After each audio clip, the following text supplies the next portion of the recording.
Assalamualaikum warahmatullahi wabarakatuh. Halo teman-teman, saya Alvera Hestianti. Pada kesempatan kali ini saya ingin menjelaskan mengenai manajemen fisioterapi pada penderita low back pain untuk memenuhi tugas mata kuliah fisioterapi komprehensif muskuloskeletal 2. Low back pain atau nyeri punggung bawah merupakan nyeri dari daerah lumbosakral, di mana nyerinya ini berasal dari daerah spinal, bisa dari ototnya, saraf, diskus, atau ligamen. Nah, LBP sendiri diklasifikasikan menjadi dua bagian, yaitu LBP spesifik dan LBP non-spesifik. Kalau LBP spesifik ini disebabkan oleh penyebab yang spesifik, seperti osteoporosis, HNP, infeksi, neoplasma, spondylolisis. Nah, jadi dapat disimpulkan kalau LBP spesifik ini indikasi dari adanya suatu penyakit ditandai dengan nyeri radikuler pada satu sisi tungkai sampai jari-jari kaki. Nah, kemungkinan berkaitan dengan gangguan neurologis dan adanya kesemutan dalam jangka waktu yang lama. Kalau yang akan kita bahas kali ini yaitu LBP non-spesifik, di mana bisa menyerang dan terjadi pada orang-orang yang sehat kayak kita. Nah, kemungkinannya disebabkan karena adanya kesalahan postur, kemudian juga adanya aktivitas yang berat. LBP non-spesifik ini ditandai dengan nyeri menjalar ke bagian gluteal dan juga tungkai bagian atas, di mana nyerinya ini akan meningkat jika diprovokasi oleh gerakan tertentu seperti mengangkat atau memindahkan barang.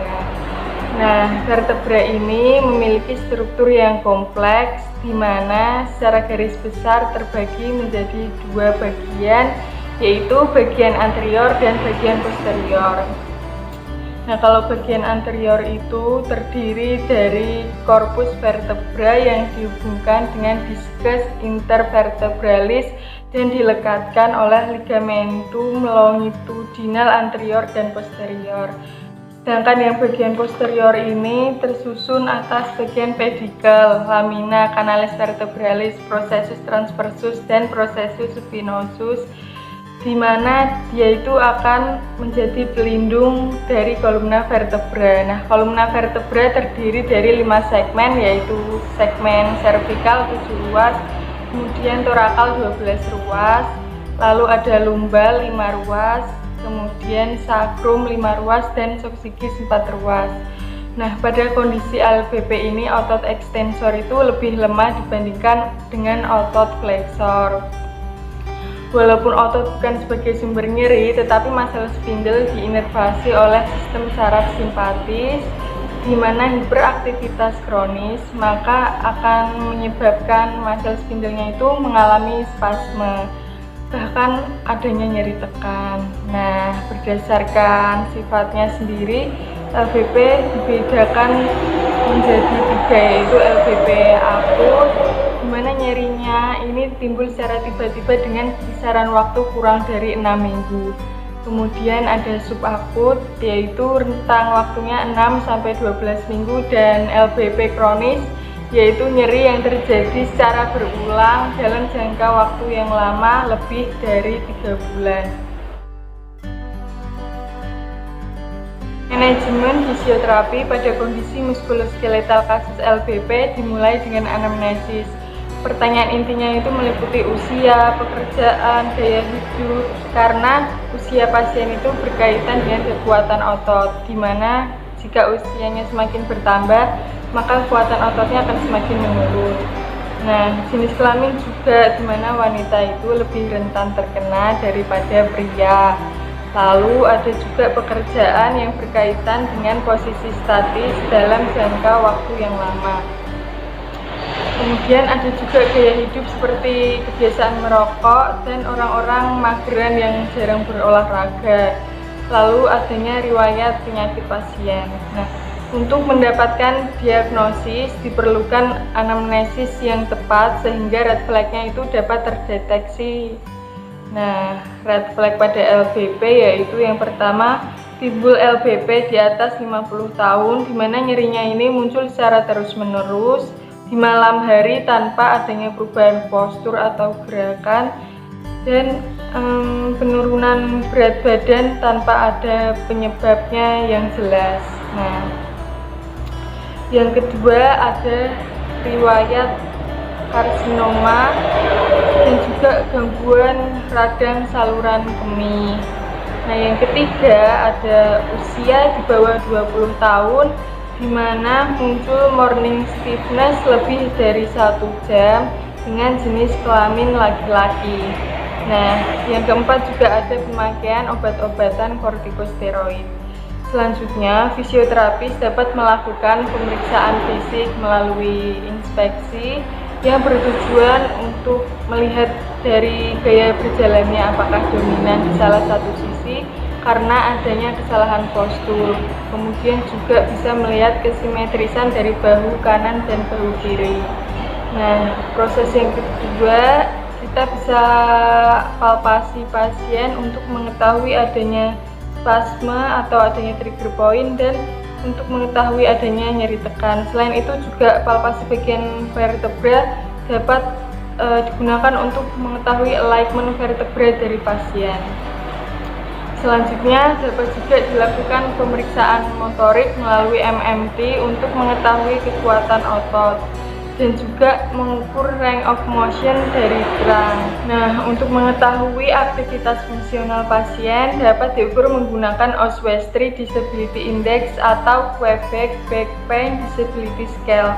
Nah, untuk memperkuat diagnosanya, fisioterapis dapat melakukan pemeriksaan fisik. Nah, yang saya pilih di sini yaitu LASIK atau strike leg raise untuk mengetahui adanya iritasi akar saraf lumbosakralis dan herniasi lumbal, di mana LASIK atau SLR test ini memiliki sensitivitas 0,91 dan spesifisitas 0,4.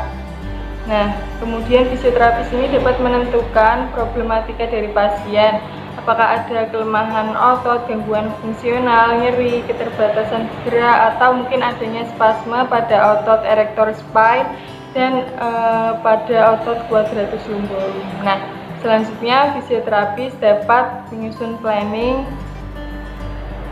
berdasarkan problem dan pemeriksaan yang sesuai, di mana planning ini dibedakan menjadi dua, yaitu tujuan jangka pendek seperti mengurangi nyeri dan meningkatkan kekuatan otot tungkai, sedangkan yang tujuan jangka panjang itu untuk meningkatkan aktivitas fungsional pasien.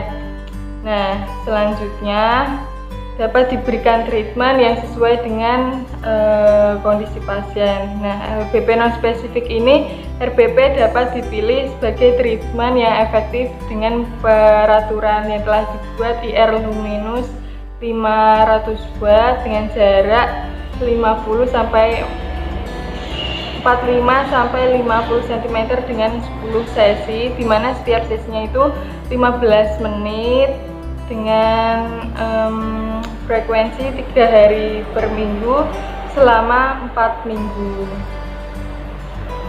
Nah, manfaat IR di sini untuk relaksasi otot dan peningkatan ekstensibilitas jaringan sehingga terjadi peningkatan sirkulasi dan mengurangi nyeri. Nah, untuk mempercepat pengembalian aktivitas fungsional penderita low back pain, sebaiknya treatment itu dikombinasikan dengan treatment lainnya.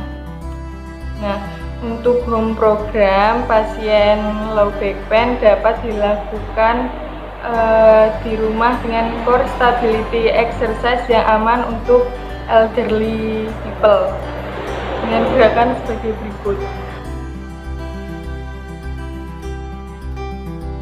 Selain itu, aquatic exercise melalui renang juga direkomendasikan untuk mengurangi nyeri dan meningkatkan fungsi fisik pasien dengan dosis latihan disesuaikan dengan kondisinya, yaitu antara rentang 4 sampai 15 minggu dalam waktu 30 sampai 80 menit dengan frekuensi 2 sampai 5 kali per minggu.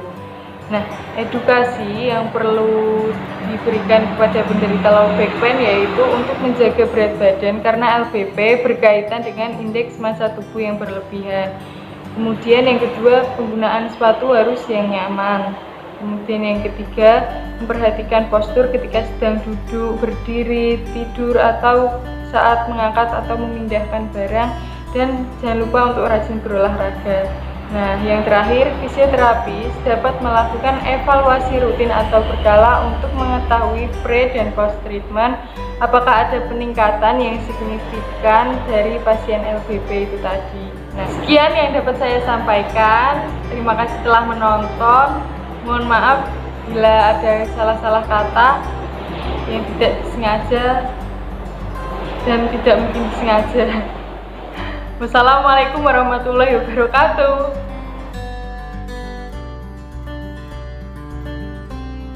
Nah, sekian.